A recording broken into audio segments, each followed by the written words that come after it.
Are Spawn of Tzeentch any good? Yes, they are good, but more importantly, they are interesting. And just to get this out of the way, I love these models. They're twisted in great ways. Big, bad boys in action. Spawn of Tzeentch are similar to Forsaken in some ways and radically different in others. The number one difference is armor sundering. Every hit on an enemy unit means minus 30 armor for 10 seconds, and more hits means sundering for days. One unit could potentially sunder several enemy units, debuffing them for the entire army. Fun for everyone! They share the Forsaken techs for plus 40% spell resistance and boosted casualty replenishment. Both are fleet of foot. Both hit hard when they hit. The similarities end there.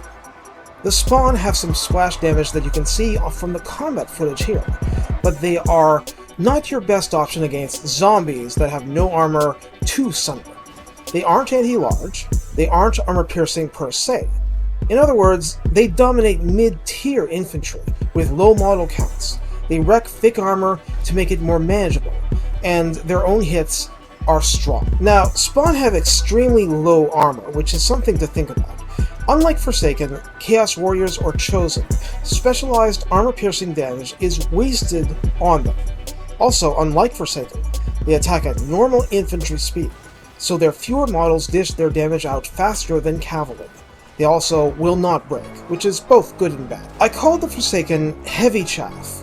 Spawn of Tzeentch are bulky, brawly chaff, relying on barrier and HP tanking, disruption, armor sundering, and sheer bulk to keep them in the fight. You need to think about where to use them, but they are an alternative, fast, quote-unquote, front line, and have all the zippy victory point capture ability that Forsaken do. Once you get the techs in Kairos' tree, you have even more ability to hurl them at the enemy, pin them for spell damage, and collect what's left when you're done. In the Forsaken video, I said their armor is of no use against, for example, red-crested skinks. The same skinks will do horribly against Spawn. They have no anti-large, the armor piercing is wasted, and their low base armor will be reduced to 0 or near 0 by the sundering. That said, Forsaken will make the skinks rot faster from overall damage output. But what about this? Spawn do a charge into the back of friendly Forsaken and help them fight off multiple red-crested skink units. Now the Spawn do armor sundering against everything they touch, making the Forsaken more powerful and reducing the skink's ranks and morale even faster. What if it's a rear charge? All the better. So Spawn aren't just interesting, they have a unique role that can't be filled by any other unit in the roster. So what's the catch? Time. They're not that expensive, but they take 2 turns to recruit, making them highly inconvenient to recruit in global.